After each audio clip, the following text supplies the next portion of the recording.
Is it like the title of your next play? Dear God, comma. That comes on ending of this month, so please stay tuned. The details for that production will be on this network. So stay tuned.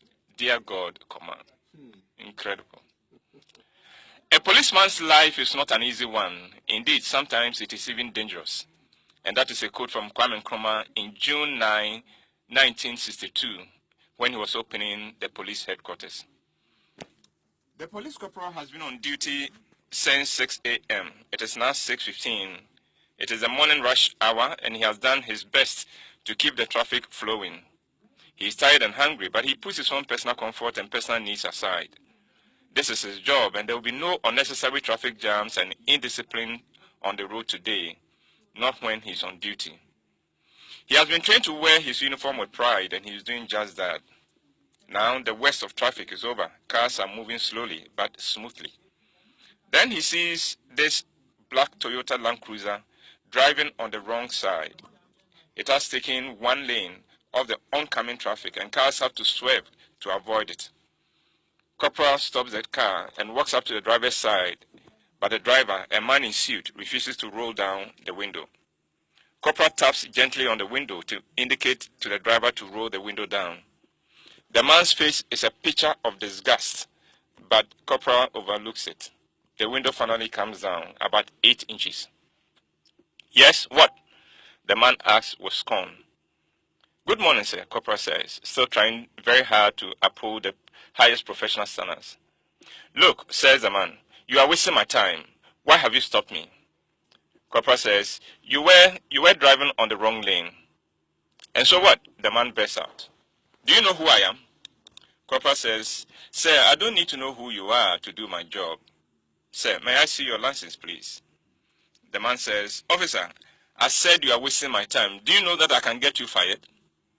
Corporal says, you can do whatever you want, but until you get me fired, I insist on doing my job. Please, your license. Koyo, this scenario is one every police officer in Ghana has encountered before at one time or the other in his or her career. Too many Ghanaians who should know better tend to treat the police with utter contempt. And I think that is unfortunate.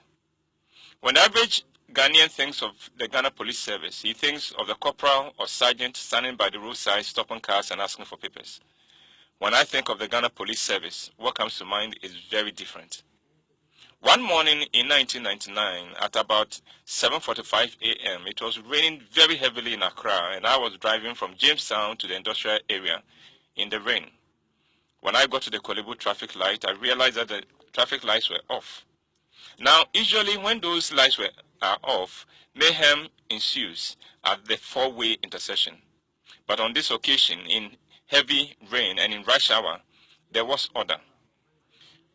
You know why there was order where there should have been chaos? It was because a police officer was standing in the rain directing traffic. He was drenched, and he must have been cold, but he was standing in the rain doing his job. He was a human being like myself, and I knew that if I stood in that rain, I would come down with a serious bout of cold later. But this policeman put his concern for himself aside and sacrificed his health to stand in the rain to ensure that those of us who used that route to work got to office safely and peacefully. I can never get that picture out of my mind, and when I think of Ghana Police Service, I think of that picture. I have lived at Teshinungwa for over 20 years. These days, driving to Teshi in the evenings is no longer a nightmare, but it was not always like that. A few years ago, the traffic situation was terrible. There was a lot of lawlessness on that stretch of the road from La Beach Hotel to Teshi. But there was one policeman called Adai, whose presence on the road brought absolute order to the traffic. When he was on duty, everyone behaved himself, and the traffic moved orderly and smoothly. When I think of Ghana Police Service, I think of the hard work of Adai, his firmness, his dignity, and his sense of duty in ensuring law and order. When I think of Ghana Police Service, I think of the officer who in the late 70s was known as the dancing policeman at Accra Central.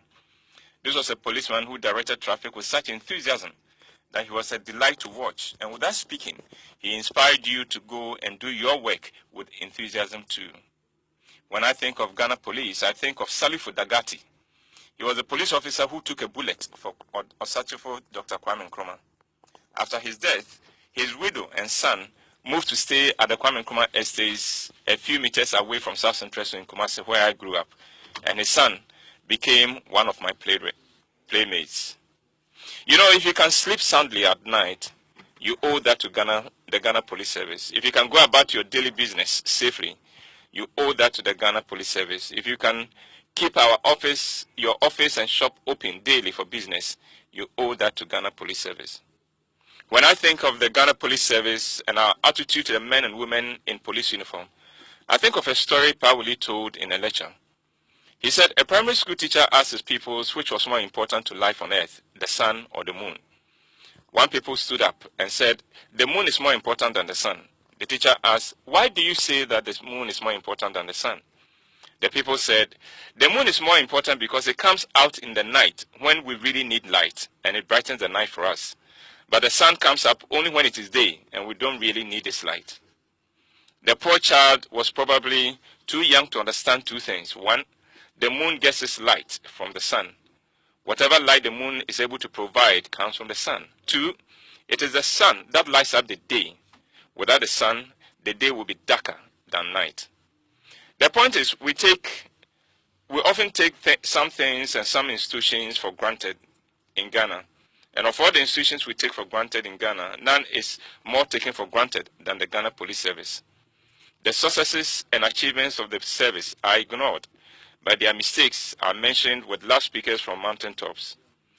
We need to celebrate the Ghana Police Service and show them the respect that is richly due them. And we need to do that for two reasons. This year is an election year, and whether you and I can continue to live our lives in peace after the results have been declared will depend heavily on the Ghana Police Service.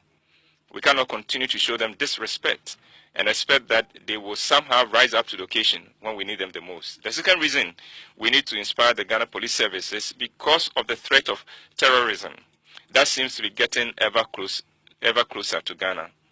Like Ebola, I pray that we are spared, but we need our policemen and women to be ready to sacrifice their lives for us so we can continue to live in peace.